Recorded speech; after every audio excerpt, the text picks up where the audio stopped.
అన్న విరాట్ కోహ్లీ రిటైర్ అవ్వాలి అంటున్నారు కదన్న, అందరూ దాని మీద అయిపోయి దానికి ఈ సండే పాకిస్తాన్ మీద సమాధానం చెప్పారు విరాట్ కోహ్లీ గారు. ఆయన ఇంకా ఉంది, సచిన్ కన్నా హయ్యెస్ట్లో ఉండాలి అని ఆయన నిర్ణయించుకున్నాడు. కాబట్టి ఈరోజు 51 సెంచరీస్ కంప్లీట్ అయినాయి.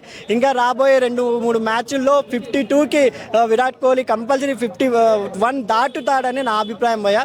ఎందుకంటే ఫామ్లో లేదు అతను. కరెక్ట్ ఎవడి మీద ఆడితే ఎవడు మెచ్చుకుంటారో అనేది పాకిస్తాన్ మీద ఆడి మొత్తం యావత్ భారతదేశం మీద విరాట్ కోహ్లీ కింగ్ అని ఓన్లీ ఇండియానే కాదు పాకిస్తాన్ ఫ్యాన్స్ కూడా కింగ్ అంటే నాట్ బాబర్ ఆజం, కింగ్ అంటే ఓన్లీ కింగ్ విరాట్ కోహ్లీ అని నిరూపించాడు.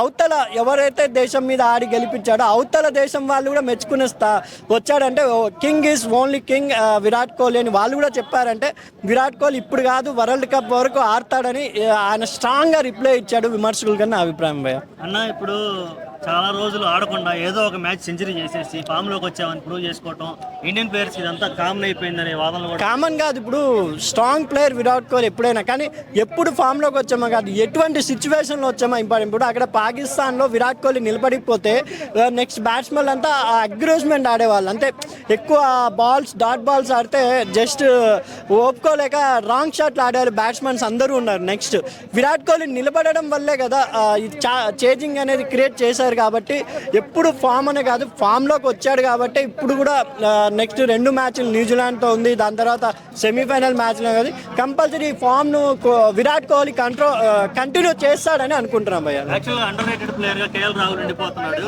అతన్ని వన్ డౌన్గా ప్రమోట్ చేసి ఇప్పుడు విరాట్ కోహ్లీ అంటే ఆడతాడు కాబట్టి విరాట్ కోహ్లీని పక్క తప్పించి వన్ డౌన్లో మన కేఎల్ రాహుల్ ఛాన్స్ ఇవ్వచ్చు కదా అని. యాక్చువల్గా కేఎల్ రాహుల్ ఓపెనరు, అతని స్థానాన్ని ఆల్రెడీ రోహిత్ శర్మ శుభం గిల్ ఉన్నారని దాన్ని వన్ డౌన్ పెట్టారు. కానీ వన్ డౌన్ కోహ్లీ ఉన్నారు, థర్డ్ డౌన్ కూడా సెకండ్ డౌన్ కూడా శ్రేయస్ అయ్యర్ వచ్చేసరికి అతను కెప్టెన్ అని కోచ్ చెప్పినట్టు వింటున్నాడు.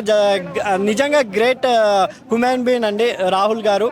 అందుకే ఆయన అక్షర్ పటేల్ ముందు పంపినా ఏమనేవారు కాదు, హార్దిక్ పాండ్యాను ఒకసారి గంభీర్ పంపించేస్తారు. జస్ట్ బ్యాకప్ బ్యాట్స్మెన్గా రాహుల్ని పెట్టుకున్నారు కాబట్టి రాహుల్ ఒక నిజంగా రాహుల్ ద్రావిడ్ తర్వాత అంతా కేవలం ఒక టూల్ లాగా వాడుకుంటున్నారు అలా అని కాదు. నాకు రాహుల్ని చూస్తుంటే సేమ్ రాహుల్ ద్రావిడ్ మాదిరి అనిపిస్తాడు. ఆయన అంత నిదానంగా, అంటే రాహుల్ ద్రావిడ్ గారు తన కెరీర్లో ఎటువంటి మచ్చ లేకుండా నిదానంగా తన కెరీర్ సాగించారు. అలాగే రాహుల్ కూడా కూల్ అండ్ కామ్గా కోచ్ అండ్ కెప్టెన్ చెప్పినట్టు వింటూ తన పని తను చేసుకుంటూ కీపింగ్ టైంలో కీపింగ్, బ్యాటింగ్ టైంలో బ్యాటింగ్ చేసుకుంటూ బాగున్నాడని నా అభిప్రాయం ప్రకారం. కోహ్లీ అండ్ రోహిత్ శర్మ వీళ్ళు compulsory one day world cup దాకా ఉంటారని నా అభిప్రాయం భయ్య.